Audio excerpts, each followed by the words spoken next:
Foot roasting. In this method, the victim's feet were exposed to intense heat, glowing coals, burning stones, or heated metal plates. They were forced to stay perfectly still while the soles of their feet burned. The pain was immediate and unbearable, and the inability to move made it worse. The goal wasn't death, but humiliation and suffering. Long sessions often left permanent scars, nerve damage, and chronic pain that lasted for life. The rack. The rack was one of the most feared torture tools in medieval Europe. The victim's wrists and ankles were tied to opposite ends of a wooden frame, then slowly pulled apart using ropes and rollers. Every turn stretched the body further, tearing muscles and dislocating joints. It wasn't just meant to hurt, it was meant to break the will. By the end, victims were often permanently crippled, or worse. Gibbet. The gibbet turned punishment into a public warning. Victims were locked inside a metal cage, often shaped to fit the body, and hung in plain sight. Sometimes they were already dead, but in some cases, they were left alive, to starve, dehydrate, or be eaten by birds. The message was simple: cross the law, and this could be you. Brazen Bull.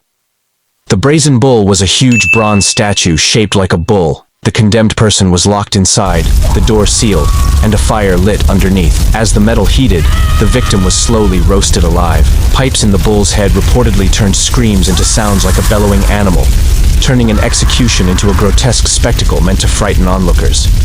Execution by elephant. In some parts of South and Southeast Asia, elephants were used to carry out executions. A condemned person was presented before a crowd and driven toward a trained elephant, which could crush, trample, toss, or maul the victim. The method turned a powerful animal into a public instrument of punishment and a display of royal authority. Poena Cullei.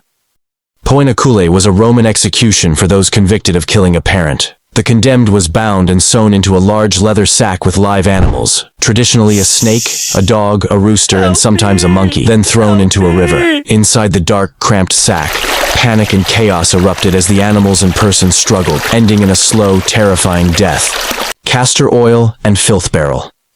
This method combined forced sickness and humiliation.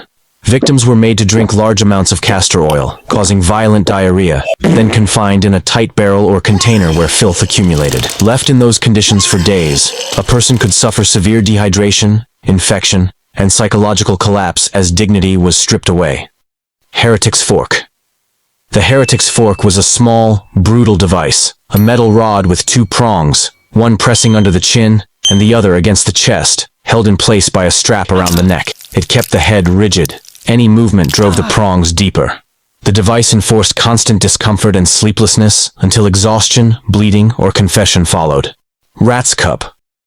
This method involved trapping a rat inside a metal container placed on the victim's stomach or chest. The outer surface of the container was then heated with fire or hot coals. As the temperature rose, the rat, desperate to escape the heat, tried to find a way out, and with no way to flee, it began digging and clawing its way through the victim's own body. The human flesh became its only escape route, leading to deep wounds, severe internal injuries, and a slow, agonizing death. Boiling alive. Boiling alive is as literal as it sounds. The condemned was placed in a large cauldron filled with scalding liquid, water, oil, or fat, and the heat was raised until death followed. Used as a public execution in some contexts, the method was meant to terrify crowds as much as to punish. Spanish donkey. The Spanish donkey forced a person to sit astride a sharp, triangular wooden beam, with weights sometimes tied to the legs to increase downward pressure. The beam dug into the groin, causing prolonged agony, internal injury, and humiliation. Long sessions could lead to serious bleeding, internal damage, or death. Bamboo torture. The victim was tied down over a young bamboo shoot, left completely still as the plant slowly grew upward. Day after day, the sharp green stalk pushed through skin, muscle, and bone, patient and merciless, growing until life slipped away. Sawing. In this gruesome method, the victim was usually tied to a flat surface or suspended in a way that made it easy to work a large saw through the body. Historical accounts describe the saw being used either lengthwise, cutting the body from head to toe, or crosswise through the torso. The process ended with the victim literally being split in two, often while still conscious at the start. Death followed soon after, leaving a horrific scene meant to terrify anyone who witnessed it. Scaphism.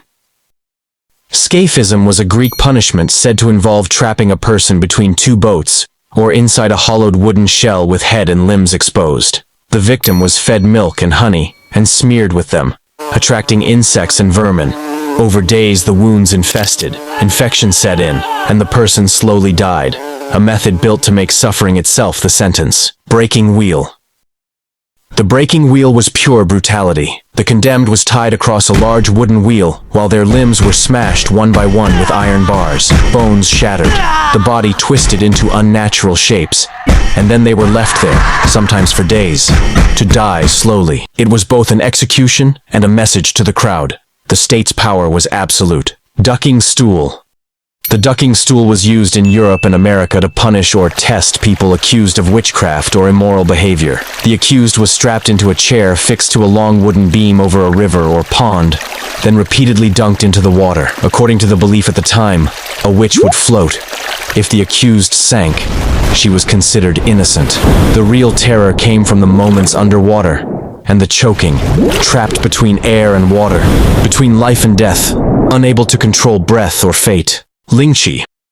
Lingchi, also known as death by 1,000 cuts, was one of the most infamous forms of execution in ancient China. The condemned was restrained, and small, deliberate cuts were made over time to prolong the agony. The punishment was designed to strip away both the body and dignity, turning death into a drawn-out public spectacle. It was reserved for the most serious crimes, like treason, and was meant to serve as a warning to everyone watching. Pillory. The pillory wasn't about blood, it was about shame. The person was locked in a wooden frame with holes for the head and hands, usually in the middle of town. They'd be left there for hours, sometimes days, completely exposed to the crowd. People threw rotten food, mud, even stones. The real punishment came from humiliation, being stuck, helpless, and on display for everyone to judge. Strappado.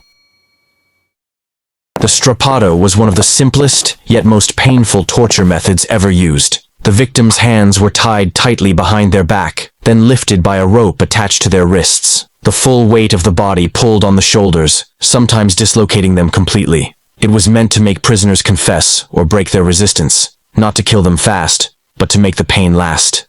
Afterward, many victims were left with permanent nerve damage and useless arms. The end. All right, that's enough nightmare fuel for today. People back then weren't just creative. They were inventing pain like it was an art form. It's like they woke up every morning thinking, how can we make this even worse? So to everyone who says, I wish I lived in the old days, good luck with that. You wouldn't last a week, maybe not even a day. Anyway, don't forget to subscribe. You've survived worse things in this video, so that button shouldn't hurt.